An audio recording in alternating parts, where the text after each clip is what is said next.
Hi, this is Jaya. In this video, we shall see the summary of The Pot of Gold, a play by Plautus.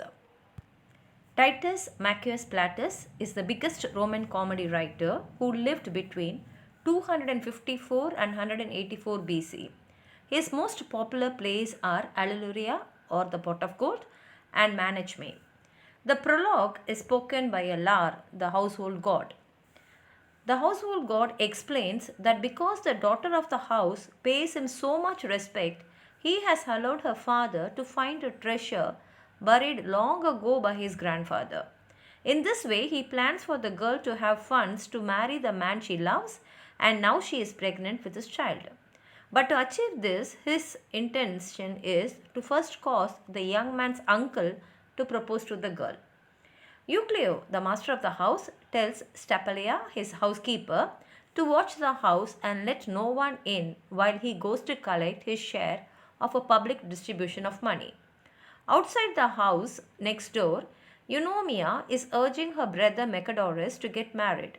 She has in mind a rich older bride who will be suitable for him.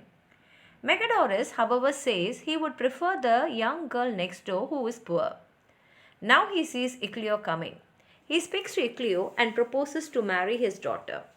Euclio is deeply suspicious and is sure Mecdorus must have found out about the treasure, but eventually agrees on the condition that there should be no dowry given. Mecdorus calls his slave Strobylus and they go off to buy things for the wedding. Euclio orders Stephalia to prepare the house for his daughter's wedding. Stephalia is horrified since she knows the girl is pregnant and foresees her disgrace. Strobylus returns from market bringing food, 2 sheep, 2 dancing girls and 2 cooks. He says he has instructions to divide these between the 2 houses. He describes to the cooks how to mean Ecolia his. And Strobylus now tells one of the cooks, Congrio, and one music girl to go to Euclia's house and the other to come with him to Mecdorus' house. When Congrio complains, Strobylus tells him that at least he won't be accused of stealing since Euclio has nothing to steal. He knocks on Euclio's door and asks Stephalia to admit the cook and his assistants and the music girl. As Strobylus returns home, he wonders if it might be advisable to make the cooks work in a pit to prevent them from stealing. Euclio now comes back from the market having bought nothing but a little incense and flowers for the household god. Suddenly he hears the cook calling for a pot and is alarmed in case they may be stealing his pot of gold.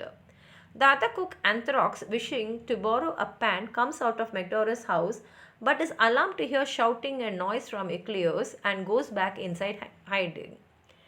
Congrio runs out of Euclio's house in distress, complaining that has been beaten black and blue. Euclio follows him outside and there is a furious argument. He goes inside again to check on his gold. Euclio comes outside hiding the pot of gold under his cloak. He sends everyone in again. Left alone, he recounts how he found a cock scratching the ground near his treasure and he had knocked off its head with a stick.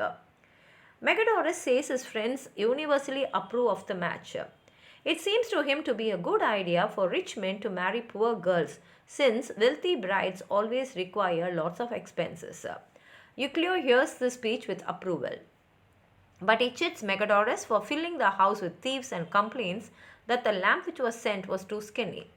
When Mecdorus offers to send round some wine, Euclio says he won't drink any. When Mecdorus has gone, Euclio says he will hide his pot of gold in the nearby temple of faith. A slave of Lycaonites, the lover of Euclio's daughter, appears and says it is a slave's duty to support his master. Now Euclio comes out of the temple saying a prayer that the goddess may protect his gold. The slave overhears him and decides to go into the temple to look for the gold.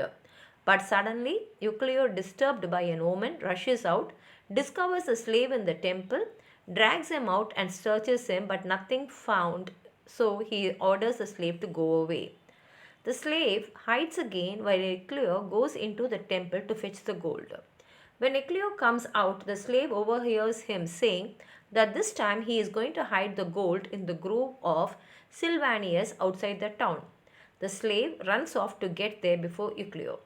Megidorus' nephew Lyconetes now appears with his mother Eunomia. He has confessed to her his love and he wishes her to speak to his uncle to abandon the wedding. At that moment, they hear cries of the girl next door giving birth to the child. Eunomia goes inside. Lyconetes looks around for his slave but cannot find him. The slave now returns talking to himself that he has found the gold. He says he is going home to hide it.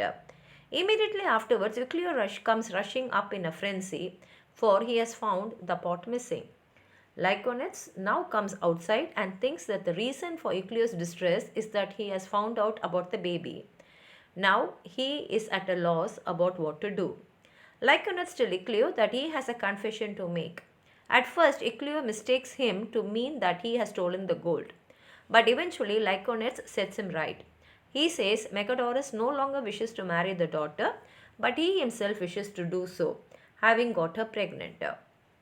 Euclio goes inside to see if it is true, leaving Lyconetes to wait. The slave enters speaking to himself. He is saying he has found the gold and he sees Lyconetes and says he will now ask him for his freedom. Lyconetes overhears him and demands that he reveals what he has found. The slave says it is Euclio's gold and he wants his freedom for it.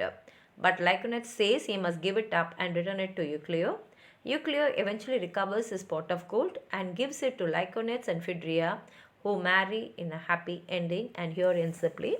If you have anything more to add on to what I've said, please write it in the comment box. Like the video, share it with your friends, and if you have not subscribed my channel, please subscribe and support. Thank you.